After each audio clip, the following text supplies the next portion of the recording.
Hello everyone, welcome to R. Question ఏమి ఇచ్చాను చూడండి. ఈక్విలేటరల్ ట్రయాంగిల్ యొక్క ఏరియా వచ్చేసి 64√3 అన్నారు. సో ఏరియా మనకి ఎంత ఇచ్చారు? 64√3 అన్నారు. అయితే మనం కనుక్కోవాల్సింది సైడ్ ఆఫ్ ది ట్రయాంగిల్ ఎంత అన్నారు. Area of the triangle formula ఏంటి? ఈక్విలేటరల్ ట్రయాంగిల్ కి √3/4 ఇంటూ సైడ్ స్క్వేర్. సో ఈ ఫార్ములా ఓన్లీ ఈక్విలేటరల్ ట్రయాంగిల్ మాత్రమే. It is equals to 64√3. So denominator లో ఏమీ లేదంటే 100. ఇక్కడ √3 కి ఇక్కడ √3 కి క్యాన్సిల్. ఓకేనా?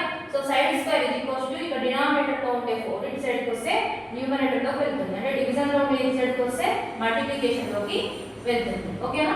సో ఇప్పుడు స్క్వేర్ అనేది అటు సైడ్ కి వెళ్ళింది అనుకోండి, స్క్వేర్ రూట్ అవుతుంది 64 ఇంటూ 4. స్క్వేర్ రూట్ పోవాలంటే వేటి స్క్వేర్స్ మనకు తెలిస్తే ఆన్సర్ అనేది ఈజీగా వచ్చేస్తుంది. సో 64 అనేది దేనికి స్క్వేర్? 8 కి స్క్వేర్. 8 8 64.